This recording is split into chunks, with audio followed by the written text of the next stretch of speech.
Sabo Yaro yìí náà ṣàfẹ́ arrest. Ìwọ tó bá mọ̀ pé o wà lórí fídì yìí bó bá ti jẹ́ pé òun ṣe ń torí ara rẹ̀ torí àpò ara ẹni èmi lè advice ẹ ìwọ sún sẹ́yìn àmọ́ wọ́n tó bá ń ṣe ń torí Ọlọ́run géèmù sì ń continue ni o. Wọ́n ṣe mítìnì lóru láti arrest Sabo Yaro wọ́n ṣe lọ́sàn láti arrest Sabo Yaro bí ọdún mẹ́ta sísìn náà wọ́n ń lépa mi èmi náà sì tó ń lé jù báyìí nínú àwọn ọmọ bàbá wa Mudirul Morkaz. Ọlọ́run wá fẹ́ bẹ̀ ọ́ wọ́lá oṣù ìdùnnú tá a lò kọjá yìí tó jẹ́ oṣù àlùbáríkà nínú gbogbo oṣù wọ́lá àpọ́jọ́ tá a kírun àìdù yìí náà ọjọ́ àlùbáríkà ni Ọlọ́run wá wọlá bẹ́ẹ̀ tó bá jẹ́ pé dìfáàrù tí mo ṣe fún bàbá wa Mudirul Morkaz hafizahullahu wa ra'ah nítorí owó ni nítorí iyì ni nítorí kí wọ́n lè mọ̀ mí ni nítorí kí wọ́n lè ṣàánú mi ní fi ń ṣe Ọlọ́run èròǹgbà àwọn Ọlọ́run jẹ́ kán rí mi mú bàbá wa rí mi mú Ọlọ́run mọ́ fọ́nà àbáyọ kalẹ̀ àmọ́ tó bá yẹ pé mò ń ṣe nǹkan yìí nítorí tiwọ Ọlọ́run ọba nítorí kí ẹ má wo Morkaz nítorí kí ẹ má wo bàbá wa Khalifa Morkaz Ọlọ́run tó bá yẹ pé bẹ́ẹ̀ ní ṣe tí ń ṣe nítorí pé mò ń fẹ́ kọ́ máa nábì Ádámà kankan ṣàánú mi Ọlọ́run o èròǹgbà wọn Ọlọ́run bá mi sọ di pẹ̀tẹ́lẹ̀ Ọlọ́run jẹ́ kán fọwọ́ ara wọn ṣera wọn ni Ọlọ́run gbogbo ẹni tó bá wá jẹ́ pé yóò lọ ọ̀rọ̀ ayé tèmi Sabo Yaro Ọlọ́run bí bá ṣe ń gbòkú ọmọ wọlé ni kó mọ gbòkú ọmọ jáde Ọlọ́run mọ́ fún láyé àti sinmi ìṣẹ́jú kan àfi tó bá jẹ́ pé ń ṣe nítorí pé owó kan péèjì 13 mi náà ti bàjẹ́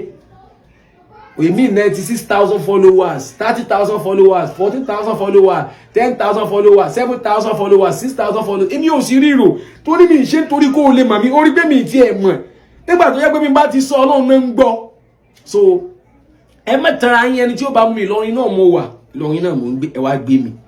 àmọ́ mo mọ̀ pé tó bá jẹ́ pé yín ṣe nítorí Ọlọ́run ni wallahi ẹ kàgbákò wallahi mo pè nítorí bàbá Sheikh Adam sọ pé ista'iddu lin-nidal ista'iddu lin-nidal ìyá abitọ́lá ilmi dini qad hana nidal ista'iddu lin-nidal izi abu fil ardi kali ashbali wa mudula tubalu ista'iddu lin-nidal alimun nasa uluma laysa yadri arijalun ista'iddu lin-nidal alimu annakum fil ilmi akitabu dibalu ista'iddu lin-nidal ista'iddu kali alori ista'iddu istaidu kalimudiri istaidu lin-nidal a prepare kalẹ̀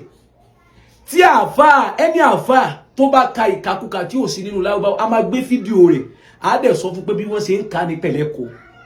nítorí tá bá fẹ́ ṣe dirasatu nakidiyya tá bá fẹ́ nakidu èyàn tírà tẹ́niyẹn kọ a dá kọ tírà yẹn a wá kọ tiwálé lórí pé n tó gbà lérò báyìí ló ṣe rí so ẹ gbàgbé pé àdégbé fídíò á gbé fídíò tí àfà ẹni àfà tó bá ti ka kéwú tí ò sí nínú alukoran ṣebí tá bá dé court